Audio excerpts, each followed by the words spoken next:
കഴിഞ്ഞ ദിവസം ഷാഫി പറമ്പിൽ ലോക്സഭയിൽ നടത്തിയ പ്രസംഗം വലിയ രീതിയിലാണ് ചർച്ചയായത്. പ്രവാസികളുടെ വിഷയത്തിൽ ഇത്രയും വൈകാരികമായി പ്രതികരിച്ച ഒരു MP ഒരുപക്ഷേ ഷാഫി പറമ്പിലായിരിക്കും. നിരവധി പേരാണ് അദ്ദേഹത്തെ അഭിനന്ദിച്ചുകൊണ്ട് രംഗത്ത് വന്നത്. പ്രവാസ ലോകത്തു നിന്നും ഷാഫിക്ക് അഭിനന്ദന പ്രവാഹമായിരുന്നു. എന്നാൽ ഷാഫിയുടെ പ്രസംഗത്തിന് ശേഷം സംസാരിച്ച കൊല്ലം MP പ്രേമചന്ദ്രൻ ഷാഫിയെ അഭിനന്ദിച്ചുകൊണ്ടാണ് ഈ വിഷയത്തിൽ ലോക്സഭയിൽ തന്നെ സംസാരിച്ചത്. ലോക്സഭയിൽ പുതുക്കക്കാരനായ ഷാഫിയുടെ പ്രകടനത്തിന് ഏറെ പരിചയസമ്പന്നനായ ഏറ്റവും മികച്ച പാർലമെന്റേറിയൻ എന്നുള്ള അവാർഡ് നിരവധി തവണ വാങ്ങിയിട്ടുള്ള പ്രേമചന്ദ്രൻ തന്നെ 100 മാർക്കാണ് നൽകിയിട്ടുള്ളത്. ഫ്ലൈറ്റ് ചാർജ് തോന്നുന്നത് പോലെ വർദ്ധിപ്പിക്കുന്നതിനെതിരെയായിരുന്നു ഷാഫിയും തൊട്ടു പിന്നാലെ NK പ്രേമചന്ദ്രനും സംസാരിച്ചത്. മാനനീയ സദസ്യ Shri NK Premachandran ji. Thank you very much, Madam Chairperson.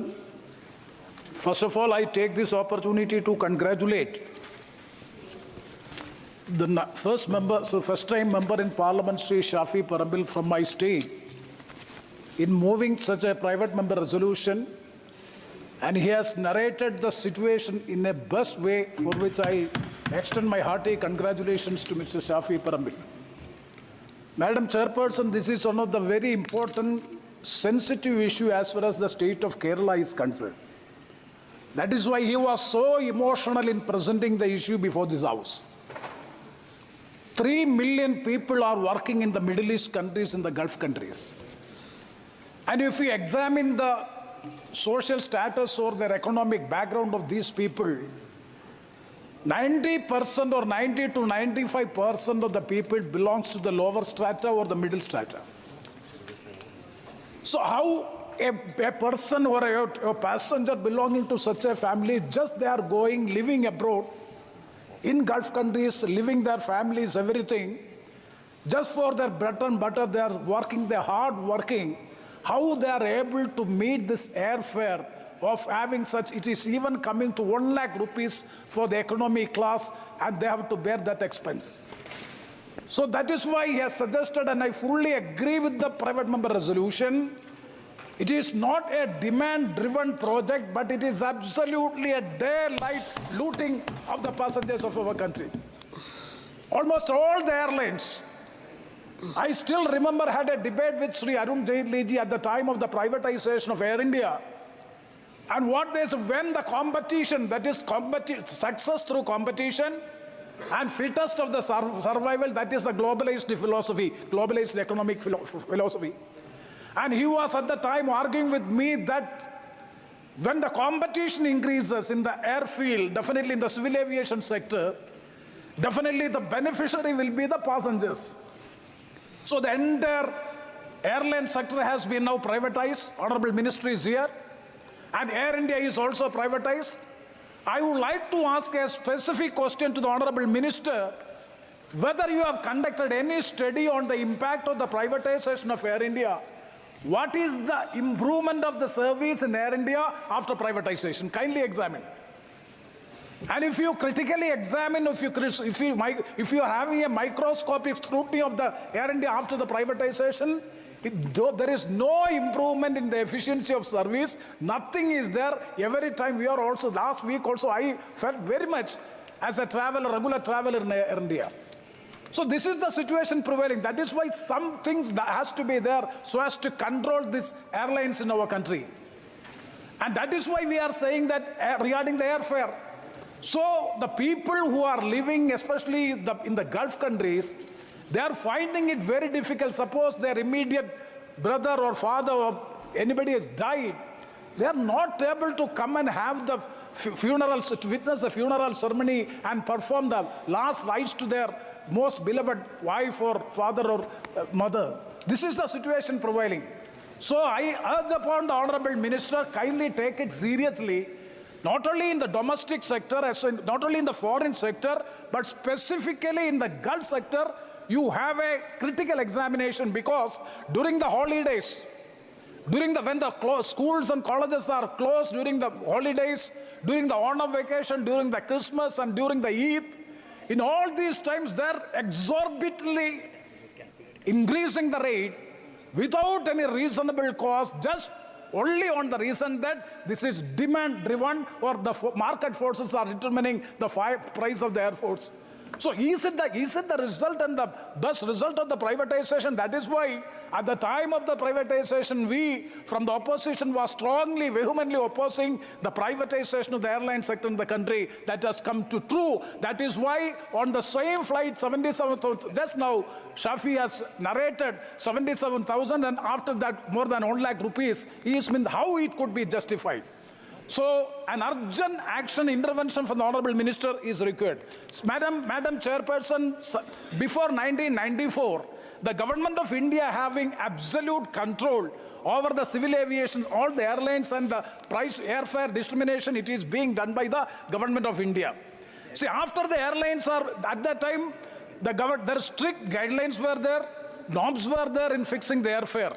After the airline, then now, after this is a repeal of Air Corporations Act of 1994, that is after the liberalization, globalization and privatization, the airlines are free to fix reasonable tariff under the provisions of sub-rule 1 of Rule 135 of the Aircraft Rules 1937. Madam Chairperson, this provision has to be reviewed and relooked. That is sub-rule 1, Rule 135 of the aircraft rules has to be reviewed, of 1937 has to be reviewed. Madam, Rule 135(4) of the aircraft rules empowers the Director General Civil Aviation to issue direction to the airlines in case it has imposed excessive tariff under Rule 135(1) of aircraft rules. I would like to know from the Honorable Minister, during all these periods that is subsequent to the formulation of these rules, how many times they have intervened, civil aviation DG has intervened, and what relief has provided for, or what penalties have been imposed for excessive tariff undertaken or given or taken by or imposed by these airline companies. We would like to have the statistics on it, because according to my information, nothing is being done. Now the civil aviation airline sector is absolutely dominated by the private airlines. According to their women fancy, they are imposing excessive, exorbitant charges for which it is unaffordable to the common poor people of the country, in particular those who are living in Gulf countries, poor ordinary people. Madam, subsequent to the deregulation, huge increase in the airfare, depending on the market conditions which have already been narrated. See, migrant workers, especially as I've rightly told, in the Gulf countries, skilled and semi-skilled force. And what is the salary? It is well known to everybody. And they are not able to afford this price. Madam, in 2023, domestic air traffic has grown by 23%. That is record passengers of 153 million. We are having 153 million passengers now. By 2030, it will increase by 300 million. My question is, whenever the demand and the number of passengers increases, definitely the price has to come down. We are having 156 million passengers, and it is a very good growth as far as air traffic is concerned. And by 2030, it will be increased up to 300 million. This is the statistics and report which shows. Then why the airfare is not coming down? That has to be explained. That is another point which I would like to make. Madam, I would like to refer the committee report, that is Committee on Transport, report number 353. That is a Parliamentary Standing Committee report number 353 of the Committee on Transport and Highways. Very specific, so many recommendations they have given. All these recommendations, none of the recommendations has been implemented so far. Madam, I would like to go through some of the recommendations, some of the very important recommendations. Number 1, the committee reiterates its view that passengers should receive a fair deal at all times, and recommends that the ministry should have a relook into its policy regarding regulation of airfare tariff in view of the sudden surge in airfares in normal times as also during disasters and calamities, and take appropriate action in consonance with the powers delegated to it under Rule 135 of the Aircraft Act 1937. See whether any action has been done by the DGCA by invoking the power under Rule 135. Absolutely their power is there, provision is there, but nothing is being done. That is the experience which goes to show. Otherwise, let the minister explain and convince the House that it is being done in a proper way. And what is, madam, the term reasonable profit? This is the word which is being misused and misquoted by these airline companies. What is the reasonable profit?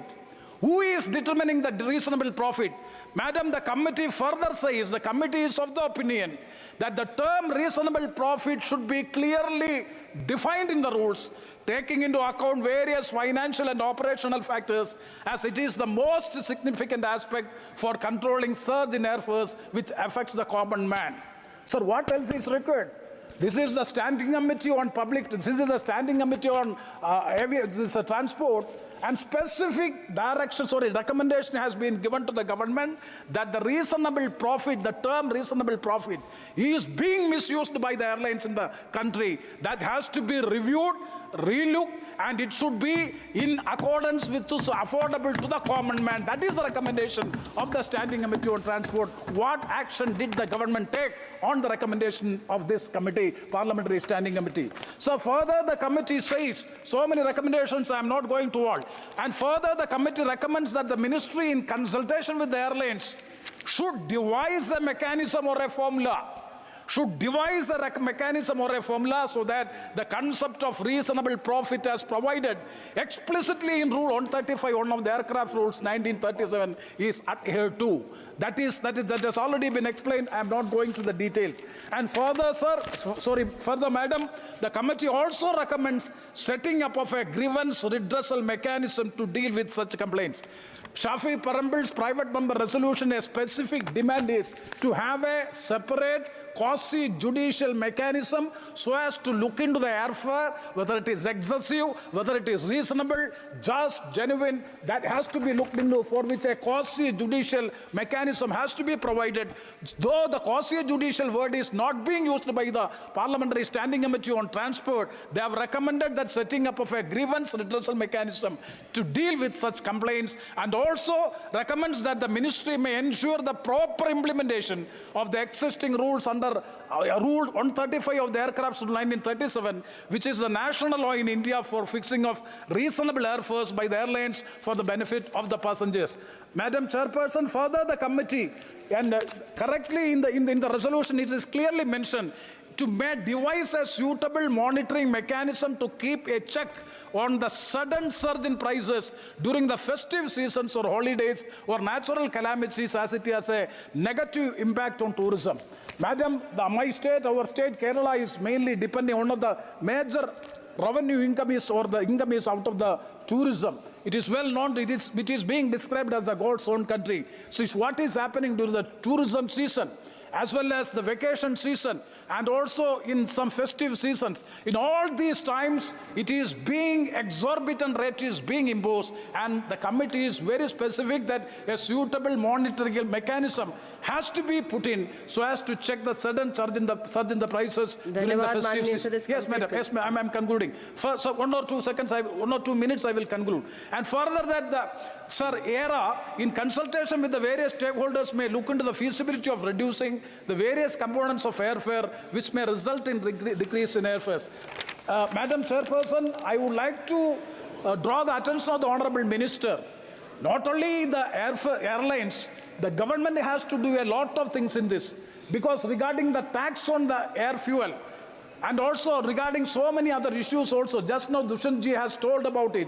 So many other components are there since it is being enhanced. So definitely the government has to come forward how to address the issue, how to minimize or address the issue of the highest airfare in the country and regulate all these things. And rightly, a report has already been mentioned here that India, that is, he has read it, ACI, that is the Airports Council International, conducted the study of 36,000 routes in the top 10 aviation markets in Asia Pacific and the Middle East. It found that India saw the highest airfare increase of 41%, followed by UAE 34%, Singapore 30%, and Australia 23%. International airfares in particular have seen a 50% increase in the September-December quarter of 2022 compared to the same period in pre-pandemic 2019. This is the situation prevailing in the country. Madam Chairperson, if you travel in the Indigo and likewise low-cost airlines, you are not even getting drinking water. It is not being provided. It is a primary basic human right of a passenger to have drinking water. And also even for the seating arrangements, I am not going to the details. The committee report is specific regarding the seat fee, special fee for the seating also. If you want to have the front seat, you have to pay more. And some other seats, 1,500. And we, the members of parliament, are suffering. We are now taking money from out of our pocket. Lok Sabha Secretariat is not paying for it. Because Lok Sabha Secretariat, because this 1,500 rupees has to burn from our pocket. Because if you want the front row seat, it will not be allowed, for which cost is to additional fee has to be given. Such a situation. This is what this is airline. धन्यवाद माननीय Yes, complete करिए Madam, yesterday Honorable Minister, he has given a very good reply. We all congratulate him, and he said one word that now Indian civil aviation or the Indian airfield, now it has become the railway of India. But railway of India means railway is improving like anything in so many aspects.